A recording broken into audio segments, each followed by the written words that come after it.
Brand new కార్స్లో అసలు ఈ water leakage issue ఏంటని చాలామందికి అర్థం కావట్లేదు. అసలు ఎందుకు ఇలా వాటర్ లీక్ అవుతుంది, అది కూడా పర్టికులర్గా స్పేర్ వీల్ దగ్గర ఎందుకు చెప్తారండి. కార్ బూట్ డోర్ అనేది చాలా ఏరియా కవర్ చేస్తుంది. దానివల్ల డోర్కి కార్ బాడీకి మధ్య ప్యానల్ గ్యాప్స్ ఎక్కువగా ఉంటాయి. ఈ ప్యానల్ గ్యాప్స్ నుండి వాటర్ కానీ డస్ట్ కానీ ఈవెన్ అవుట్ సైడ్ నాయిసెస్ కానీ లోపలికి రాకుండా ఉండడానికి రబ్బర్ సీలింగ్స్ ఉంటాయి.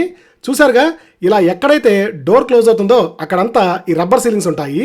వీటి ఫిట్ అండ్ ఫినిష్ సరిగ్గా లేకపోయినా లేదా క్వాలిటీ బాగాలేకపోయినా వర్షం పడ్డప్పుడు లేదా కార్ వాష్ చేయించినప్పుడు వాటర్ లోపలికి లీక్ అయ్యి స్పేర్ వీల్ దగ్గరికి వచ్చి నిలిచిపోతాయి. ఇదే కాకుండా టెయిల్ లైట్స్ దగ్గర గ్యాప్స్ ఉన్నా వాటి ఫిట్టింగ్ సరిగ్గా లేకపోయినా కూడా వాటర్ లోపలికి లీక్ అవుతాయి. కార్ తయారు చేసేటప్పుడే R&D department and quality control department ఇలాంటి ఇష్యూస్ ఏమైనా ఉంటే రెక్టిఫై చేసుకోవాలి.